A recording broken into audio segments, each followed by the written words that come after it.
What a lovely platform to depart from to bring the word.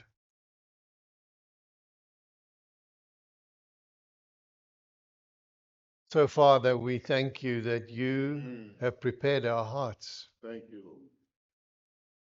And the words that we sang are so rich and meaningful. Thank you, Lord. Thank you, Jesus, for what your name means to us. That you have indeed saved us from the old life. You've actually taken us out of the mouth of the evil one. Oh, thank you, Lord. The one that comes like a roaring lion. But Lord, thank you that he is only like a roaring lion to us now that our feet are on a rock, which is you, Lord. Thank you. So we have come to celebrate your life today. Yes. And thank you, Lord, for the work that you've already done in people's lives this morning, setting people free, giving them a renewed desire to walk with you, to walk for you. Be glorified, Lord, in all that we will do and say through the ministry of the word. Thank you, Father, for what you have for us. And just glorify yourself, because that's really what this morning is all about. It's a meeting of those who have been set free, who still want to walk with the one that we owe our very lives to. Yes. Our Savior, Redeemer, and friend. Hallelujah. Thank you, Jesus. Thank you. Amen. Amen. Amen.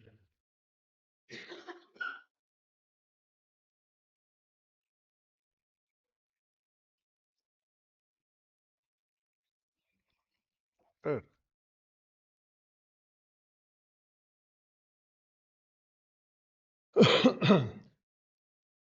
I've often been asked, are we alone in the universe? It's an ongoing debate whether there are people out there, whether there's life out there. NASA has just discovered 4 planets that may have the same warm conditions or temperature conditions than the Earth, and whether there's life on it or not, that's the question and the debate. And I have often been asked, what do you think? Is there any intelligent life out there? And I want to say this morning, yes, I do. His name is God. And I do have to say that there are other beings still out there. Powerful, intelligent, and beautiful. And they call the angels. And I would like us to share some thoughts this morning about the angels. It's the first time ever I have preached on the angels, so I'm very excited about this as a study, and it really blessed me a lot. It's interesting when you go out there in the world, about 70% of people believe in angels. I mean, Hollywood has even got what's that thing? What's surprised by an angel, or what? There was something like that on the what? Touched by an angel. So it's out there. People believe in angels, but they don't believe in God, but they believe in angels. The Bible, our source, 17 of the Old Testament books talk about angels. 17 of the New Testament books talk about angels. There's just short of 300 references in Scripture about angels. Does that tell you something? They are more important than what I actually gave them credit for. That's the one thing that stood out for me. Before I forget, where's Bucks? Bucks is here. Bucks, hey, you've moved. Bucks had an accident here on the intersection a while ago. And he said to me, the way in which my car changed must have been an angel. And I thought, yeah. My apologies, Bucks. I honestly think it could have been an angel. Let's get deeper into this. The word angel is mentioned more in Scripture than love and sin. So I think we need to take note of angels. Let's read chapter 1 of the book of Hebrews. Somebody's phone is going off.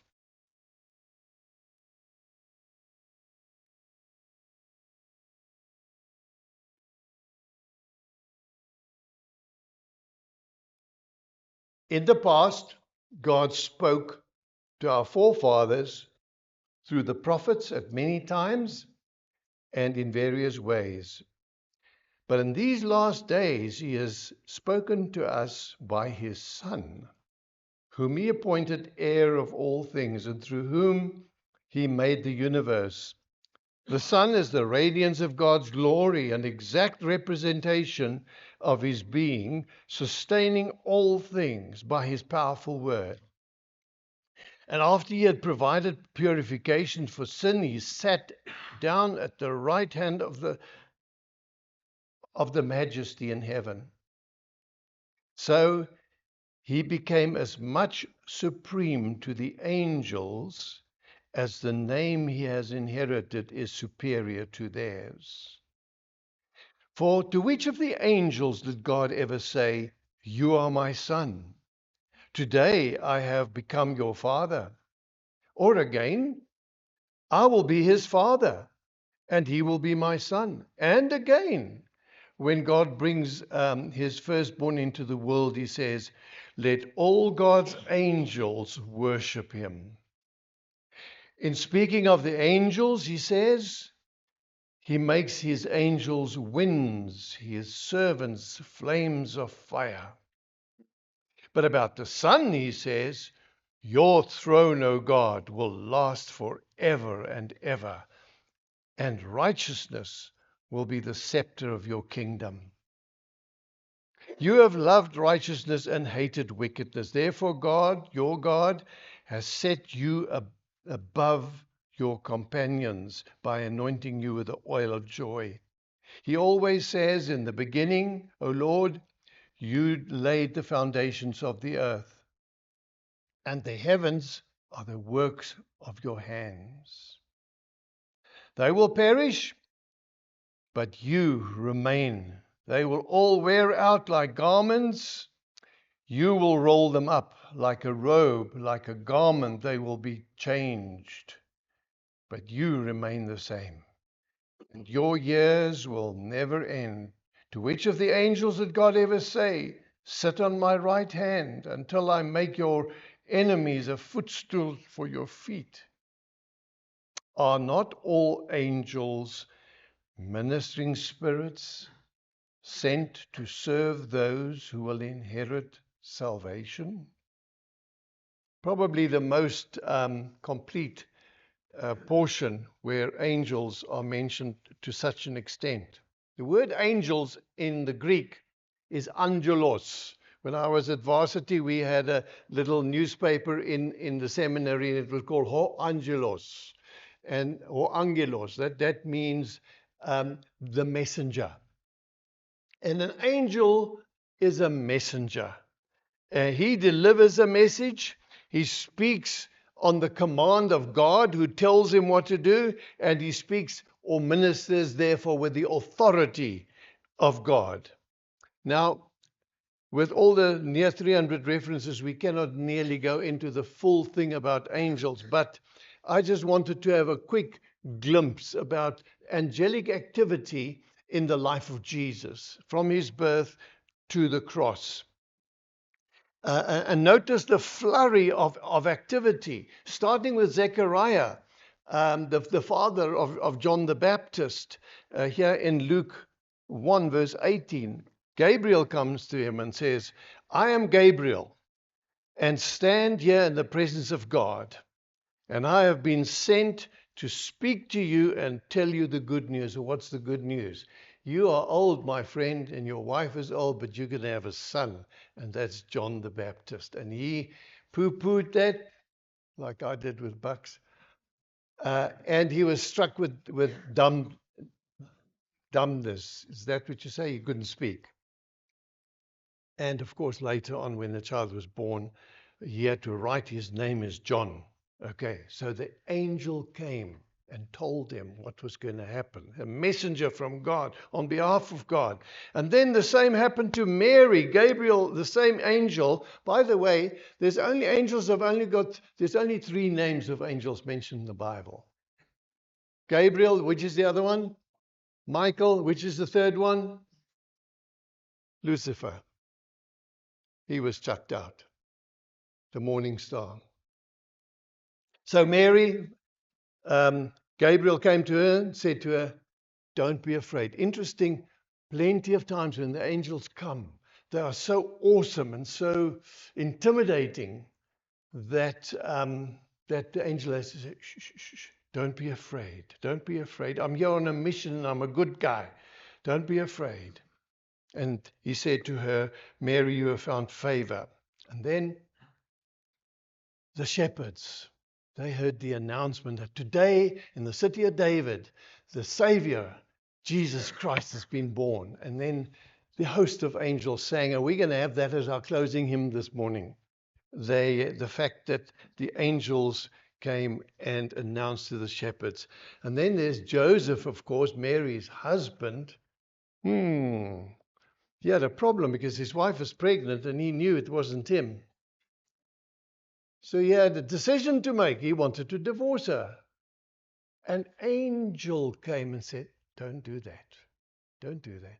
She's been impregnated by the Holy Spirit. Don't divorce her. And then later on, an angel again in Joseph's life came and said, go take the baby because Herod wants to kill him. Go to Egypt. Flee. Sometimes it's wise to flee from danger. Then Jesus was tempted in the wilderness 40 days, and after he was tempted, guess what happened? The angels came and ministered to him. I find that very nice, that Jesus needed to be ministered to by the angels. Before the cross, when Judas came and handed him over to the baddies, Jesus said to them, he didn't call on the angels. He says, I can. In fact, I can at the snap of a finger call 12 legions of angels, 12,000 angels to come to my service, but I've got to do what I've got to do. And then when Jesus was in the grave and he rose again, because an angel came and rolled the stone away. And then he sat on the stone. I wanted to see that picture. He sat there, but the ladies came, and when there was a serious earthquake and everything, and the whole guard that guarded the tomb said nobody could come and steal the body and say Jesus rose again from the dead. They all fell over like dead men, so because of the angel that they saw. He was brilliant white, it says. And then the women came. You are looking for Jesus. He's not here. He is risen. That famous statement by which we greet each other on Easter morning. He is risen. Question is, what about angels today? We read now in the Bible. Billy Graham wrote a book, The Angels, and he had a subtitle. He said, I've looked in the bookstores and there was nothing. There was a little old pamphlet here and maybe a small book. And he wrote one of these Magaftas about the angels. Now, I haven't read that book, but I do know that that is a real study on angels. And in his book, he has many examples of current modern appearances of angels in modern life. Only the one I want to just single out here is of John Paton. John Paton was a missionary in the Hebrides, and John Paton's house was surrounded by these local guys, the people who were kind of like very aggressive and with guns and spears. and they saw John as an intruder, and he felt tonight is the night. And all of a sudden, they fled. Later on, the chief came to the Lord, and John said to him, "What happened that night?" And the chief said, "Who are all those guys that you had around the house? We were totally outnumbered." The angels. In my early days here, there was a little book. I can't remember what it was, but it's something like God's Miracles in Rhodesia.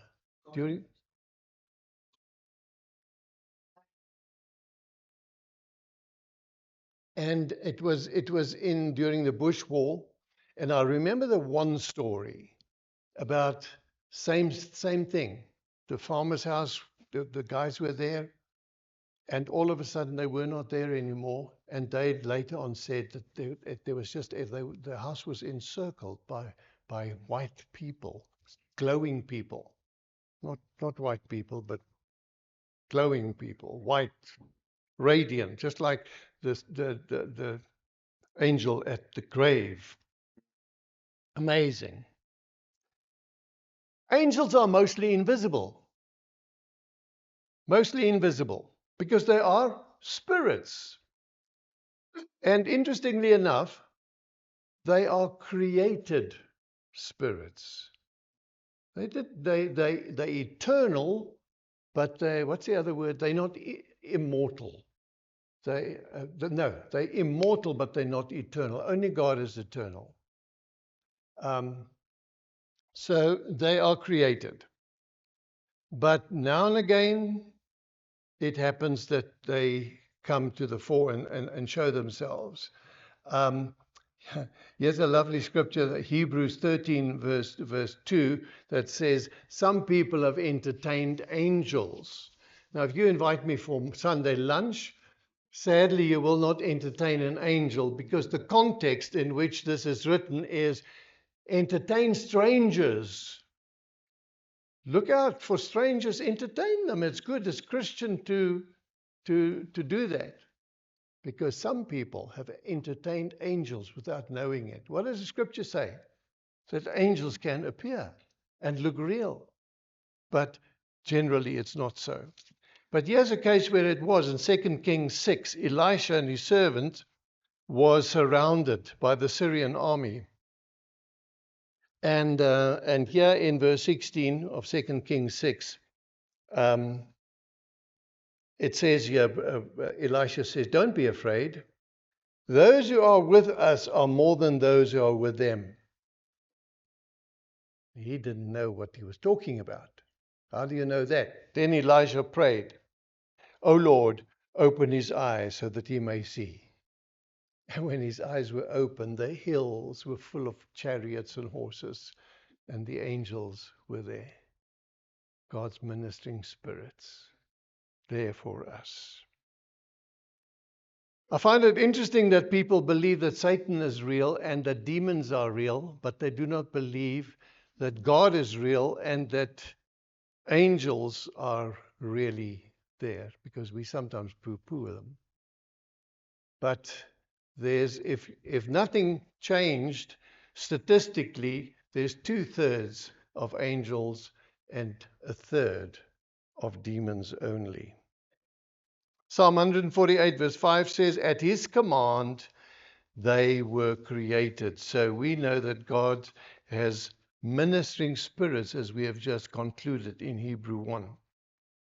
I want to quickly share with you, maybe take a little bit longer, but I want to share with you some biblical reasons why it is important for us to embrace the reality of angels. Why is it important? It's not just extra info, but it helps us to trust him and live differently. So let's quickly look at them. The fact that they are angels means that God is for us. They are sent by God to guard and protect us. Why does it matter? We are not alone. It tells us that God cares for us.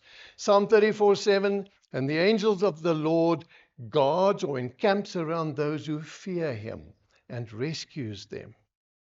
Psalm 91:11, for he will command his angels concerning you to guard you in all your ways. Now, a lot of people think that we have got guardian angels. Now let's look at where this comes from. The only scripture in Bible that one can actually remotely come to that perspective is in Matthew 18. And Jesus said, even children have angels who always see the face of my Father in heaven. What Jesus wanted to say by that, we don't quite know, but it suggested some specific assignment. I think sometimes children need an extra angel in what they do, swing from the chandeliers and stick their fingers in sockets and all that kind of thing. They do need a guardian angel. But nowhere in Scripture, listen to this, and it's very important why.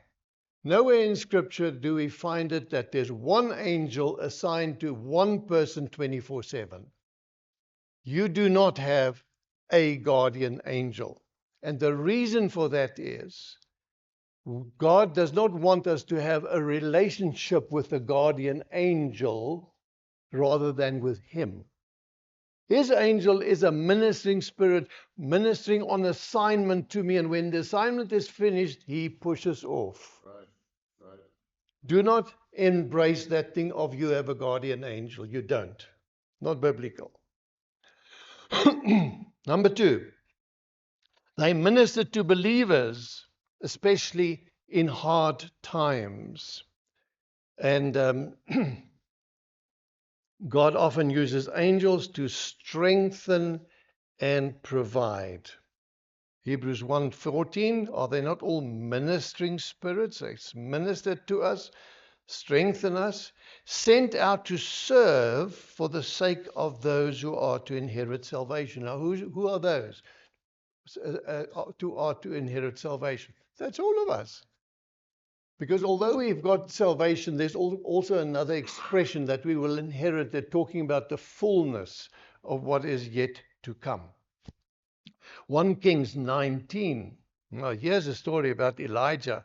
He was running away from that bad woman, Jezebel, and he just went and just felt sorry for himself, and he couldn't handle life anymore. I'm just going to die. Just take me, Lord. And he lay there and he fell into a deep sleep. And what happened? An angel came and ministered to him. That's what angels do. 1 Kings 19. Matthew 4:11, after Jesus was tempted, again the angels came and ministered to him. Acts 12, this is beautiful. An angel woke Peter in prison. He was put in prison because he preached the gospel, and he was lying between two guards, and the angel slapped him. Very interesting how the Bible says, whacked him on the hip and says, Vuka wena. That's in the Shona Bibles, not in our English Bible.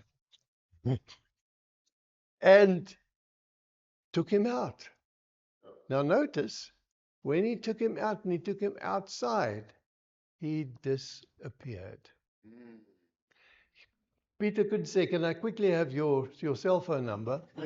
I'd like to just check out what was happening here. This has never happened to me before, blah, blah, blah. It doesn't. So no guardian angels. There's another time when Paul was shipwrecked, nearly. And an angel came and said, this is not going to happen. Tell the people it's okay. They threw everything overboard and they only had their skids. Just the ship there, everything went over. Even the anchors went overboard. But the angel said to Paul, tell them, you're not going to all perish. And the last one there is of Daniel. Where does he find himself? He didn't want to bow before the king, and he 3 times a day prayed to his God, and he had to be, the king was traumatized because of the law that was forced on him, and he had to put Daniel in the lion's cage. What happened? An angel came and locked the mouths of the lions. And you may think these are just circus lions, they tame. The people that got Daniel in the cage, the king put them in the lion's den. They all got gobbled when their feet touched the ground, it says. So Daniel was protected by an angel, which is our second point. They ministered to believers, especially in hard times. And it says to us that God cares enough to send help. Number 3, they are involved in answering prayer and in God's work on earth. Our prayers just doesn't go up to nothing. Angels are part as to how these prayers are answered. Listen to Acts 12, verse 5 and 15. The church was praying for Peter, and we've just spoken about that, and God sent an angel as a result of that. So they're involved in the answering of prayers. Daniel 9. The angel Gabriel is again here on the scene, and he told Daniel, as soon as you began to pray, a word went out. As soon as you began to pray, a word went out. Verse 22, Daniel, Gabriel speaking, I have now come to give you insight and understanding because of the prayer. So they honestly are part of the prayer answer. Revelations 8, it speaks here about an angel that has this golden bowl, and with incense mixed with our prayers presented to the Lord. It's a lovely, lovely thought that one could actually discover the depth of that in another sermon, but the angel is involved in our prayers that they hold before the Lord. So prayer is real. Prayer is real, and it produces a movement in the spiritual realm which involves the angels. Number 4, they rejoice when sinners repent. So why does it matter? Because evangelism matters in heaven. That's why. So they're involved. Look at Luke 15, verse 10. Just so, I tell you, Jesus says, there is joy before the angels of God over one sinner who repents. Joy. Cornelius, he was a non-Jew. An angel appeared to Cornelius and said, get Peter to come to you guys and to minister. Now Peter was sent to the Jews. And then God gave Peter this vision of this sheet that came down with clean and unclean animals, and he said, kill and eat.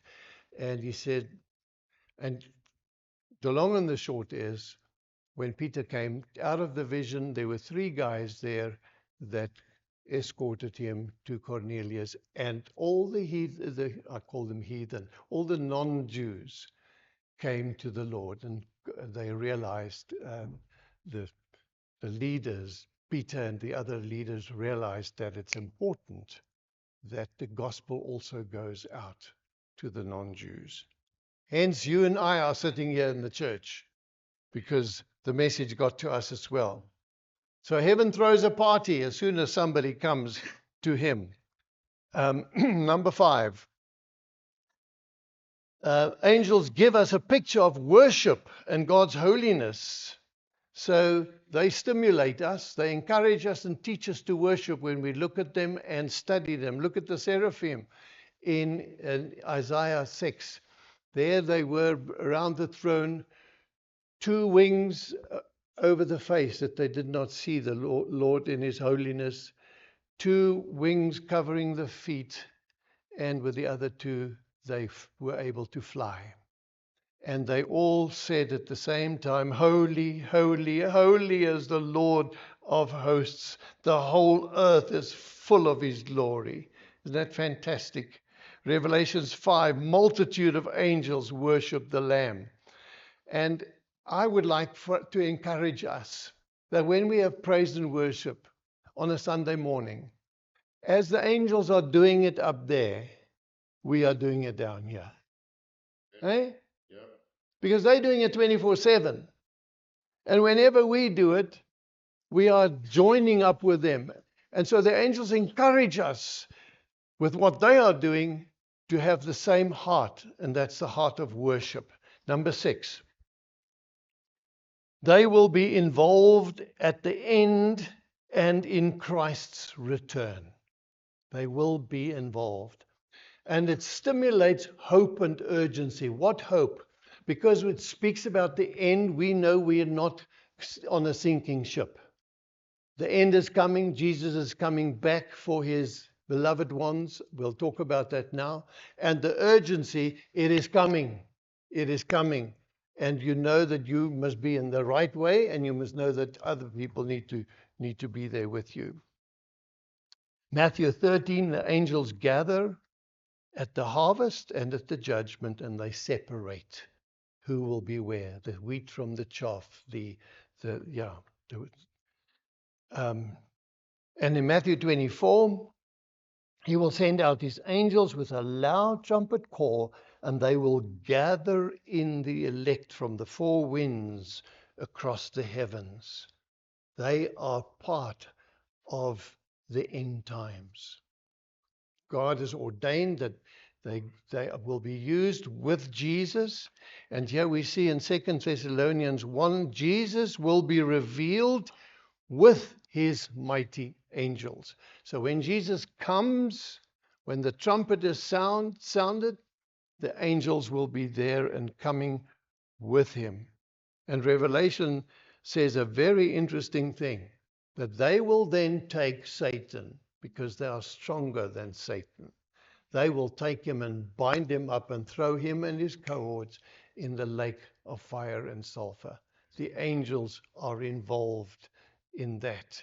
And it stimulates, just knowing that stimulates hope and urgency. And the last one is, they remind us that there is a real spiritual battle. A real spiritual battle. Ephesians 6:2, 6:12, we do not wrestle against flesh and blood, but against the rulers, against the authorities, against the cosmic powers. And I want to tell you, although it doesn't say it, it's implied that God will sustain us if we wrestle against them.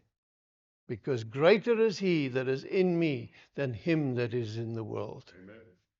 So know that the angels help us to do that. Now, Daniel 10, Michael and the archangels fights. Michael the archangel fights for God's people. There's two balances that I quickly want to share with you. Next one. Colossians 2, verse 18 says to us, it says, do not worship the angels. Do not worship them. Because God is eternal.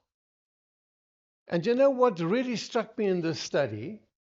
That the devil, we sometimes attribute more to him than what we should. He's just a created angel that went rogue. He's just an angel. He's created. There's nothing, no one else like God. He is in a category of his own. So therefore, do not think that the angels are like on God's. We read it in the whole Hebrews 1 says that he's in a category of his own, Jesus himself. Okay. In this passage that's mentioned there, Colossians 1:18, there are some people that will go around and say in great detail what they have seen. And then they want to cause us to venerate the angels because of what was seen. That is a deviation from what God wants. Absolute deviation. And I think there's even one case in the scripture where it says, the people fell down before him, and he says, no, don't worship me. He is the only one that needs to be worshipped. So, if you have seen an angel, Des and I had the opportunity of ministering to somebody this week that on his being trolleyed into the surgery after a severe accident, he said next to him he saw an angel. And somehow he felt that he had to look back, and he saw multitudes. That's God's grace saying, I'm with you. But don't make that the issue. It's ministering. God's ministering to his people. He is the thing, not the angels as such. But the person who caused it and who sent them, he is the real one. So in conclusion, the bottom line is being aware of angels isn't about chasing experiences. It's about trust, knowing that God is watching over you. It's about courage. You're not alone in your spiritual battles. It's about worship. Heaven is actively magnifying Jesus, and we do it with them. And the mission, what matters to the angel, should matter to us. J.B. Phillips, a brilliant theologian, Bible translator, and author, tells a beautiful story about an angel showing a newcomer angel the universe. And so they fly around, whirling past galaxies, and then they come unto this one called the Milky Way. And there is one particular planet called the Earth. And so J.B. Phillips writes, the senior angel points to the small sphere turning slowly on its axis. It looked as dull and dirty as an old tennis ball to the little angel, whose mind was filled with the size and the glory he had just seen. Watch out for that one particularly, the senior angel said. It looks very small to me, said the new angel, speaking of Earth. What's so special about that one? He listened in stunned disbelief as the senior angel told him that this planet, small and insignificant and not overly clean, was the renowned visited planet. Do you mean, said the young angel, that our glorious prince stooped so low as to become one of these creeping, crawling creatures on that floating ball? I do. And I don't think he would like you calling them creeping, crawling creatures. For strange as it may seem to us, he loves them.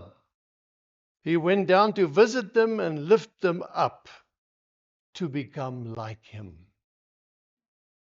The little angel looked blank. Such a thought was almost beyond his comprehension. The idea of angelic beings is beyond comprehension, friends.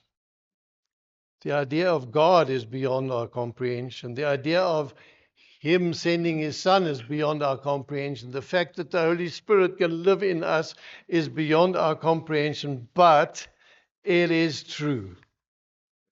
And so just as there is a physical universe that's real, so there is a spiritual universe with God and His ministering angels that's even more real because it is lasting. And if you're a person of faith, you'll be able to see it with the angels in heaven one day. Or you'll be with the fallen angels in hell if you are not really a believer. God has given us a powerful opportunity to determine where we shall spend eternity. It's a glorious choice, and we need to choose wisely, because if we do, the angels in heaven will rejoice about that. Amen. Father, we thank you that you have sent us your ministering spirits. And help us to appreciate that more, Lord, because it just speaks of your heart and of your love and of your relationship being that you are. So thank you that we have had angelic and